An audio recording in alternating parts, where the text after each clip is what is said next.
નમસ્તે દર્શક મિત્રો. આરોગ્ય પ્રધાન ઋષિકેશ પટેલ કે જે વિસનગર વિસ્તારમાંથી ધારાસભ્ય તરીકે ચૂંટાઈને જાય છે, મહેસાણાના છે.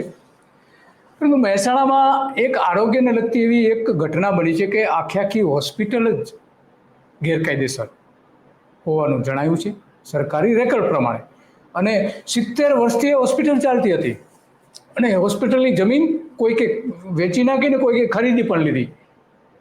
આ બધી જ ઘટનાઓ ત્યારે બહાર આવી કે જ્યારે કલેક્ટરે એની ગ્રાન્ટ અટકાવી, મહેસાણાના કલેક્ટરે એની ગ્રાન્ટ અટકાવી, પછી આ ઘટના બધી બહાર આવી છે. અને એટલા માટે આજે આની ચર્ચા ચાર બાજુ થઈ રહી છે કે આરોગ્ય પ્રધાનના મત વિસ્તારમાં હોસ્પિટલ રાતોરાત વેચાઈ જાય, રાતોરાત જમીન વેચાઈ જાય, બીજાના નામની જમીન ને ત્રીજા નામના વ્યક્તિ ખરીદી લે. તો આ જે ઘટના બની છે એ મહેસાણાના વિસનગર તાલુકાના ખરવડા મગરોડા ગામનો જે પ્રાથમિક આરોગ્ય કેન્દ્ર જે છે કે જ્યાં 9 ગામના લોકો ત્યાં સારવાર લે છે અને રોજના 100 જેટલા દર્દીઓ ત્યાં સારવાર લેવા માટે આવે છે. પરંતુ આરોગ્ય પ્રધાન ઋષિકેશ પટેલના મત વિસ્તારમાં આખી હોસ્પિટલ વેચાઈ જાય, એની જમીન વેચાઈ જાય, એ અત્યંત ગંભીર બાબત છે. અને એટલા માટે આજે આની ચારે બાજુ ચર્ચા થઈ રહી છે. એ જે હોસ્પિટલની મૂળ વાત એ છે કે એમાં જે કંઈ થયું છે એ અત્યંત ગંભીર એટલા માટે છે કે આ જે બાબત છે એ સરકારના ધ્યાનમાં ત્યારે આવી કે જ્યારે આ સર્વે નંબર 11 ઉપરનો જે બિલ્ડિંગ છે એ લગભગ 70 વર્ષથી ઉભેલું છે. અને કલેક્ટરે એની પૂછપરછ કે જે ગ્રાન્ટ આપવાની થાય છે તો એ ગ્રાન્ટ આપવા માટેની એના કાયદેસરના કાગળિયાઓ શું છે. આજે એનું જે બિલ્ડિંગ છે, બિલ્ડિંગ જોઈ રહ્યા છે આપણે, આઈસીયુ સબ સ્ટેશન મગરોડા ગામ. તો આ 70 વર્ષ પહેલાં આરોગ્યની હોસ્પિટલ બની હતી સર્વે નંબર 11 ઉપર, અને જમીન ઉપર બનાવવામાં આવી હતી પ્રાથમિક આરોગ્ય કેન્દ્ર. એક દાતાએ એ જમીન દાન આપી હતી, રાયબેન ચૌધરી. એમણે 70 વર્ષ પહેલાં દાન આપ્યું હતું આ જમીનનું, અને એના ઉપર દવાખાનું ઊભું થયું હતું. અને સરકારે એમાં અનેક વખત 7 વખત તો રિનોવેશન ને એનું નવું બિલ્ડિંગ બનાવવાનું પણ કામ પણ કર્યું હતું. લાખો લોકોને કરોડો રૂપિયાની પાછળ ખર્ચાઈ પણ ગયા હતા. સરકારે જમીન ટ્રાન્સફર કરાવવી જોઈએ. દાતાએ જે દાન આપ્યું હતું, રહીબેને જે દાન આપ્યું હતું, એ ટ્રાન્સફર કરાવવી જોઈએ, પણ ટ્રાન્સફર કરાવી નહીં. આ દવાખાનું આપણે જોઈ રહ્યા છીએ. અને હવે એ પ્રશ્ન આખો ઊભો થયો છે. અને આ ગામની જે જમીન ખરીદી છે એ હરેશ લવજીભાઈ ચૌધરી નામના વ્યક્તિએ એ આખી જે સરકારની હોસ્પિટલ ઊભી હતી એ દાતાના નામે હતી, એના કુટુંબના નામે હતી, એ એમણે ખરીદી લીધી હરેશભાઈએ. અને એટલા માટે આખું જે 70 વર્ષથી ચાલી હતી હોસ્પિટલ એ રાતોરાત વેચાઈ ગઈ. અને એટલા માટે હવે આરોગ્ય પ્રધાનને પ્રશ્ન પૂછવામાં આવી રહ્યા છે કે શા માટે ત્યાં સાત અલગ અલગ પ્રકારના તો મકાનો બનાવવામાં આવ્યા હતા 70 વર્ષમાં. તો આ જે બાબત છે તો એ અત્યંત ગંભીર બાબત છે. હરેશ ચૌધરી જે છે, એમણે જે આ મકાન જે ખરીદેલું છે, હરેશભાઈ ચૌધરી, એ શું કહી રહ્યા છે એ પણ આપણે સમજવાનો પ્રયત્ન કરીએ કે શું પરિસ્થિતિ છે એમની સાથે વાત પણ સાંભળી. હરેશભાઈ ચૌધરી. મગરોડા એટલે કે મગરોડાનો વતની છું, અને આ જે જમીનની આપ મને પ્રશ્ન કર્યો એ બાબતે આ જે વાત કરો છો એનો રેવન્યુ સર્વે નંબર 11 છે. એને અડીને રેવન્યુ સર્વે નંબર 10 એ મારી પોતાની માલિકીનો છે. જ્યારે આ રેવન્યુ સર્વે નંબર 11ની વેચાણ કરવા માટે ગૌરવભાઈ કરીને મારી પાસે આવ્યા, ત્યારે મેં એમની પાસે વેચાણ લેવા માટે એના પૂરતા પુરાવા અને કાગળો માગવામાં આવે. એ કાગળોનો મેં અભ્યાસ કર્યા પછી જે પણ ખૂટતા કાગળો પણ મેળવી અને જોયું કે ભાઈ એની માલિકીનો હક સાચો છે અને એ વેચે તો લેવામાં મને વાંધો નથી. એટલા માટે મેં વેચાણ લેવાનું નક્કી કર્યું. વેચાણ લેવાનું નક્કી કર્યું એટલે એના 2 ભાગ પડેલા છે. 11ના એક 37 ગુંઠાનો અને એક 23.99 ગુંઠાનો.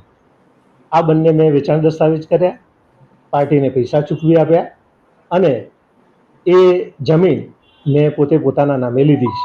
અરે ભાઈ, આપ જાણતા હતા કે જગ્યા ઉપર સરકારી દવાખાનું છે? હા, એ જ્યારે ઉતારા અને મારો દસ્તાવેજ થઈ ગયો 37 નંબરનો, અને જ્યારે 23.99 ગુંઠાની વાત આવી ત્યારે મને જે પાર્ટીએ વેચે છે એ કહ્યું કે ભાઈ આ જે 23.99 ગુંઠા છે એ મારે એમ કે ગામવાળા જોડે અને સરકાર જોડે વાતચીત થઈ છે કે 23.99 ગુંઠા સરકારી દવાખાના માટે તમે આપો અને મારી મધરનું નામ લખજો, આવું એ લોકોને ચર્ચા વિચારણા થઈ ગયેલી હતી.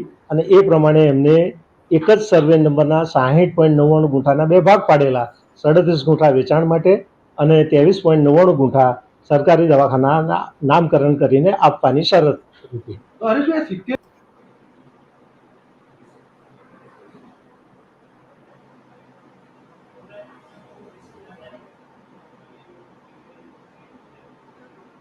આ વિષય સરકારનો છે અને જે તે વખતના મૂળ પાર્ટીઓનો છે.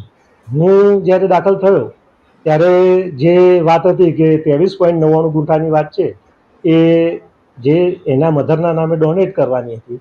અને મારી પણ ઈચ્છા એવી છે કે ખરોડા અને મગરોડા ગામ વચ્ચે જો આરોગ્યનું એક દવાખાનું હોય, લોકોની સુવિધા હોય, તો હું પણ મારું નામકરણ કરી અને 23.99 ગુંઠા આપવા માટે મારી તૈયારી છે. તો આ જેમણે ખરીદ કરી છે જમીન, આખી હોસ્પિટલની જમીન ખરીદ કરી લીધી છે એ વાત કરી રહ્યા છે. એના જે દાતાઓ હતા એના કુટુંબ દ્વારા, એના કુટુંબના નામે આ જમીન જે ચાલતી હતી એ એમની પાસેથી લીધી છે એવું એમનું કહેવું છે. તો ત્યાંના જે સ્થાનિક ડૉક્ટર જે છે, તબીબ જે છે, એ તબીબ પણ શું કહે છે એ પણ આપણે જાણીએ. ડૉક્ટર હિતેશ વલોણ કે જે MM મરોડા પીએચસી સેન્ટરના ડૉક્ટર પણ છે, એ પણ શું કહે છે આપણે. જૂનો પ્રશ્ન ચાલતો આવે છે. ત્યાં એક ખરવડા અને મગરોડા ગામનો પ્રશ્ન છે અને આ જે જમીનનો પ્રશ્ન છે એની જાણ અમે તાલુકા આરોગ્ય અધિકારી શ્રી તથા મુખ્ય જિલ્લા આરોગ્ય અધિકારી શ્રીને કરેલી છે અને આગળની કાર્યવાહી ચાલુ છે. પણ સાહેબ, હવે આ જગ્યાના માલિક બીજા કોઈ છે, જગ્યા ઉપર પ્રાથમિક આરોગ્ય કેન્દ્ર છે, તો હવે કબજો આપવાની વાત આવશે તો શું થશે? કે સર, જે અમારી ઉપરી અધિકારી અથવા તો પછી અમારા મુખ્ય જિલ્લા આરોગ્ય અધિકારી તરફથી જે બી સૂચના મળવામાં આવશે એનું પાલન કરવામાં આવશે. આ બિલ્ડિંગ કેટલા સમયથી બનેલું છે? હા સર, ઓલમોસ્ટ અરાઉન્ડ. તો આ જે ડૉક્ટર છે, ડૉક્ટરે એમણે વાત કરી હતી.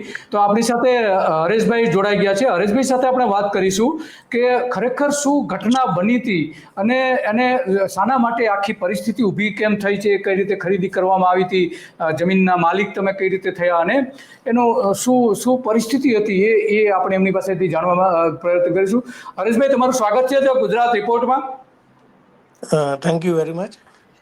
હા, તો આ જે આખો જે હોસ્પિટલનો મામલો જે છે એમાં જે તમે દસ્તાવેજ કરેલો છે, તો એ સર્વે નંબર 11 ઉપરની જે જમીન છે એનો દસ્તાવેજ તમે એને જે પેપર્સ માંગેલા પેપર્સ પ્રમાણેનો દસ્તાવેજ કરેલો છે અને એ દસ્તાવેજનો સરકારી રેકોર્ડમાં પણ ઉલ્લેખ આવે છે કે આ જે મૂળ જમીન છે એ આપણે જોઈ શકીએ છીએ કે 1/9/2025 રોજ જે આપી અને આ જે દસ્તાવેજ છે એ પ્રમાણે જે તમે તો દસ્તાવેજ કરેલો છે, તો પછી આમાં વિવાદ શાનો છે? જમીન તમારી છે, તમે ખરીદી છે, દાતાએ તમને વેચાતી આપી છે, તો હવે આમાં શા માટે સરકારે અથવા તો બીજા લોકો જે વાત કરતા હોય તો શું પણ આખી પરિસ્થિતિ શું છે એની વાત કરશો તમે? નમસ્કાર. ખરવડા ગામ, તાલુકો વિસનગર, જિલ્લો મહેસાણા, સર્વે નંબર 11 વાળી જમીન, એ જમીનના માલિક ગૌરવભાઈ મારી પાસે વેચાણ માટે લઈને આવ્યા અને જ્યારે વેચાણ લઈને આવ્યા એટલે મેં એમની પાસે પૂરતા કાગળો માગ્યા.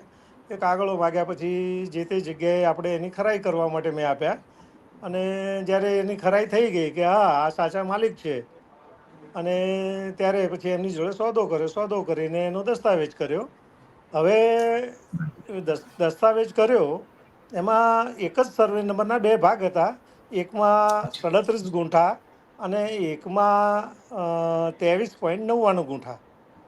હવે આ મકાન જે આ મિલકતના માલિક હતા એમને જે 37 ગુંઠા હતા એ પોતે વેચાણ માટે એમની પાસે અલગ પડાવેલા 60-99 ગુંઠામાંથી અને 23.99 ગુંઠા એમને જે તે વખતે ગામ જોડે અને જે તે અધિકારી તંત્ર જોડે એમને એ એમના મધરના નામે દાન આપવાની જાહેરાત કરેલી અને જ્યારે એમને મને વેચી એટલે એ વખતે બાકીની જે એમને દાનમાં આપવાની વાત કરેલી જે તે વખતે ગામ લોકોને, એમને મને એવું કહ્યું કે ભાઈ મારે તો પૈસા વધારે આવે છે, મારે હરીશભાઈ વેચી દેવી છે. મેં કીધું ભાઈ આ તો સરકારી દવાખાનું છે ને તમારે વેચાય નહીં, એના કરતાં દાનમાં આપી દો. પણ કે મારા તો પૈસા આવે છે, તમે પૈસા તમે લઈ લો ને તમે તાર દાનમાં આપી દો. એટલે મેં મારું પોતાનું ગામ પણ મગરોડા છે, ખરવડા મગરોડા મારું પોતાનું વતન છે. એટલે આ જમીન જો હું ના લઉં તો બીજો કોઈ લઈ લે, અને બીજો કોઈ લે તો અમારે તો ગામનું આ પીએચસી સેન્ટર જતું રહે, અને લોકોની જે બહાર ગામની અહીંયા જે સુવિધા આટલા વર્ષથી ચાલે છે એ આખી સુવિધા વેરણ છેરણ થઈ જાય, બીજે ક્યાંક જતી રહે. એટલે એમને પાસેથી મેં એ પણ જે સરકારી દવાખાનાવાળી જગ્યા હતી એ પણ મેં વેચાણ લીધી. અને મેં એટલા માટે લીધી કે મારે પણ જો એ નામ આપીને જો સરકાર અથવા તો ગામ એમનું નામકરણ કરવાનું હોય તો પૈસા હું ખર્ચું, મારું નામકરણ કરે, અને મારે તો પીએચસી સેન્ટર ચાલુ રાખવું છે. આજે પણ ત્યાંથી પીએચસી સેન્ટર બીજે ક્યાંય ના જાય એવો મારો પોતાનો આશય છે. મારે પૈસા ખર્ચીને પણ દાનમાં આપવાની મારી તૈયારી છે. અને હું ઈચ્છું કે સરકાર પીએચસી સેન્ટર આ જ્યાં છે એ ગામમાં જ રાખે. અને જે તે વખતે મેં જે સાંભળ્યું પાછળથી આ બધું બનાવ્યું, તો જે તે વખતે મૌખિક દાનમાં આજથી લગભગ 60 વર્ષ ઉપરાંતના સમય પહેલાં એ જમીન જે તે રાઈબેને કોઈ મૌખિક દાનમાં આપેલી, પણ જે તે વખતની સરકારો અને જે તે વખતના અધિકારીઓ એને જે રેકોર્ડ ઉપર લેવું જોઈએ એ એમને લીધું નથી. અને એના કારણે આ ગૂંચવાડો ઊભો થયો અને મૂળ માલિકો આ વેચવા માટે નીકળ્યા છે. બરાબર છે. હું સાહેબ આભાર એટલા માટે માનું કે ચાલુ સરકાર અને ચાલુ કલેક્ટર અને અધિકારીઓએ જ્યારે એની ગ્રાન્ટ આવી તો એ ગ્રાન્ટ ખોટી વપરાઈ ના જાય, અને આ વિવાદ લાંબા ગાળે ખોટી રીતે હજી પણ આમનો આમ ગૂંચવાડો ઊભો ન રહે. એટલે એમને જે અટકાવ્યું એના માટે પણ એમને ધન્યવાદ છે. જેને વેચાણ કરી એને પણ મને કહ્યું કે સાહેબ તમે દાનમાં આપજો, એમનો પણ આશય સારો છે. બધાના આશય કોઈ જગ્યાએ મારો પણ ખોટો નથી કે મારે પણ દાનમાં આપવું છે. મારું જો નામકરણ કરતા હોય તો હું દાનમાં આપવા તૈયાર છું. હવે પ્રશ્ન એટલો થાય છે કે આ ટેકનિકલી જે પ્રશ્ન જે તે વખતે આ પરિસ્થિતિ કેમ થઈ એ હવે સરકારનો અને જે તે દાનમાં આપનારનો સબ્જેક્ટ છે, જે મારા જન્મ પહેલાંનો છે. એટલે હવે એ બાબતે હું બહુ જાણતો નથી. છતાંય હજી હું એવું ઈચ્છું છું કે આ જ સેન્ટર અહીંયા રહે, અને એના માટે જે પણ કંઈ પ્રયત્નો કરવા પડશે અને જે પણ સહકાર આપવો પડશે અને જે પણ મારે ખર્ચો થશે એ મારે વેઠવાની તૈયારી છે. બરાબર છે. તો આની જે જમીન છે એ આરોગ્ય કેન્દ્ર જે અત્યારે ઉભેલું છે એ જમીન તમે આપવા તૈયાર છો સરકારને? હા, એ 23.99 ગુંઠા જે ઊભું છે એ મારે હા, આપવાની તૈયારી છે, બરાબર બરાબર છે. તો પણ પછી આમાં નામકરણ કરવાની વિવાદમાં, શરતે. હા બરાબર, નામકરણ કરવાની શરતે, બરાબર હા, છે. તું દાન તો આપતો પછી રહો, હું આમાં પૈસા પછી ખર્ચી આમાં વિવાદ તો હું ક્યાં તો રહે છે? પૈસા વિવાદ આપી કરો લીધી તો છે તમે સાહેબ. સામેથી જમીન આપવા તૈયાર હો તો પછી વિવાદ તો કોઈ રહેતો નથી આમાં. હવે એ સરકારને નક્કી કરવાનું છે સાહેબ. બરાબર છે. હા, ઓકે. હું તો પૈસા ખર્ચીને દાનમાં આપું છું. હા, તમે તો ફરી દાન એક વખત દાન અપાયું તો ફરી તમે દાન આપવા તૈયાર જ છો, પૈસા ખર્ચીને જમીન, અને હવે કાયદેસર થઈ રહી છે અત્યારે 70 વર્ષ સુધી તો અત્યાર સુધી એમાં એક કોઈ ઔપચારિક કાયદેસર. હતું, હું હા, તો કાયદેસર બધું કરી આપવા તૈયાર છું. બરાબર છે. પણ મારે તો ગામનું હિત તો આમાં જોવું જ જોઈએ, અને આટલા બધાનું આરોગ્યનું ધ્યાન રાખીને મારે પણ લોકો હિત જોવું જોઈએ. હમ હમ હમ. તો ઋષિકેશ પટેલ ત્યાંના જ છે, તો એને તમે વાત ન કરી કે તમે આમાં આમાં આમાં તમે જે કંઈ કરવાનું થાય કરો? એમનો સંપર્ક કપાઈ ગયો છે. એમણે ઘણી બધી વાત કરી કે ખરેખર શું પરિસ્થિતિ છે, અને હવે એ દાનમાં આપી દેવા તૈયાર છે. અને ઘણી બધી બાબતો પણ એટલા માટે જ મહત્વની બની જાય છે. તો એટલા માટે આપણે એમને એ પણ પૂછીએ કે ત્યાં જે આખી પરિસ્થિતિ ઊભી થઈ છે એ પરિસ્થિતિ પ્રમાણે ખરેખર તો હવે ગામ લોકોને એક કાયદેસરનું બિલ્ડિંગ મળી રહ્યું છે, અને એમને સ્વીકારવું જોઈએ. ગામ લોકોને હવે કોઈ વાંધો પણ નથી. ઋષિકેશ પટેલે પણ સામેથી એમણે આ બધું જે ઘટનાઓ અત્યારે બની છે એ ઘટનાઓની સામેથી બને ત્યાં સુધી એમણે એમાંથી બહાર આવીને વાત કરવી જોઈએ. તો આમાં તમે આરોગ્ય પ્રધાનને તમે વાત કરી કે ભાઈ આ પ્રશ્ન જે છે તમે સોલ્વ કરો, હું ગામને જમીન આપવા તૈયાર છું, તો એમણે દરમિયાનગીરી કરવાની અથવા તો એમને જાણકારી કે એવી કોઈ છે ખરી કે જેથી કરીને, કારણ કે એ વિસ્તારના જ છે, ત્યાંના ધારાસભ્ય મહેસાણાના છે, તો એ આમાં કંઈક કરે તો સરકારની એક મિલકત ચાલુ રહે, અને લોકોની જે સગવડ છે, આસપાસના જે કેટલા ગામડાઓ છે, 7-8 ગામડાઓ છે, એમના દર્દીઓને પણ ત્યાં સારવાર મળી રહે, અને ગામનું એક કલ્યાણ પણ થઈ શકે. તો ઋષિકેશ પટેલ શું કહે છે આમાં? હવે સાહેબ ઋષિકેશ જે છે એ આ પ્રકરણમાં કદાચ જાણતા હશે કે નહીં જાણતા, હું જાણતો નથી. પણ અચ્છા. એ ખૂબ પોઝિટિવ માણસ છે, કામના અને વિકાસ માટે કદી કોઈ પાછીવાની કરી નથી. અને જ્યારે પણ મારો સંપર્ક કરશે તો એમને પણ હું જે સહકાર આપવો પડશે આપવાની મારી તૈયારી છે. બરાબર છે, આ તમારી તૈયારી છે. બહુ સરસ. અને તમે જે પોઝિટિવ વલણ બતાવ્યું છે, તો અને આમાં ખરેખર તો સરકારની ભૂલ છે. પેલી જ નજરે દેખાઈ રહ્યું છે સરકારે એના નામે જમીન કરી લેવી જોઈતી હતી. કાયદેસરના જે દસ્તાવેજો છે એમાં કાયદેસર રીતે તો આઈ થિંક કે તમે જે કંઈક કરેલું છે કાયદેસર જ છે. અને એને તો કોઈ અત્યાર સુધી પડકાર નથી ફેંક્યો ને કે આ ગેરકાયદેસર ડીલ થયું છે. ના એવું કોઈ મારા ધ્યાનમાં નથી આવ્યું, પણ સાહેબ કાયદેસર મકાન માલિક છે, એનું ઉતારામાં નામ બોલે છે, ટોટલી એના જે 7/12 કહેવાય, 6 નું હકપત્ર કહેવાય, એની નોંધો કહેવાય, અને જે કોઈ પણ મિલકત ખરીદતા પહેલા જે ટાઇટલ જોવું પડે એ મેં જોયું છે. અને મારો આશય એટલો જ હતો કે ભાઈ આ બીજાને વેચી દેશે તો કાલ હા, કદાચ કોઈ એને આપશે કે નહીં આપે, અમારા ગામોનું આ પીએસસી સેન્ટર જતું રહે અને ભગવાને મને 2 પૈસા આપ્યા છે તો હું ઘસાઈને આપું. બરાબર છે. હા, બહુ સારી વાત તમે કરી. તો અને જે આખી પરિસ્થિતિ છે અત્યારે લોકોને જે મનમાં જે ગૂંચવણ છે કે આ જે જમીન છે, જમીનમાં ખોટું થયું છે, પણ વાસ્તવમાં જે તમારી પાસે દસ્તાવેજ છે, તમે જે વાત કરી એ પ્રમાણે તો કાયદેસર જ જે કંઈ થયું છે. અને કલેક્ટરે એટલા માટે તો જે ગ્રાન્ટ અટકાવી છે, તો અત્યાર સુધી તો સરકાર દ્વારા એને ગ્રાન્ટ પણ આપવામાં આવતી હતી.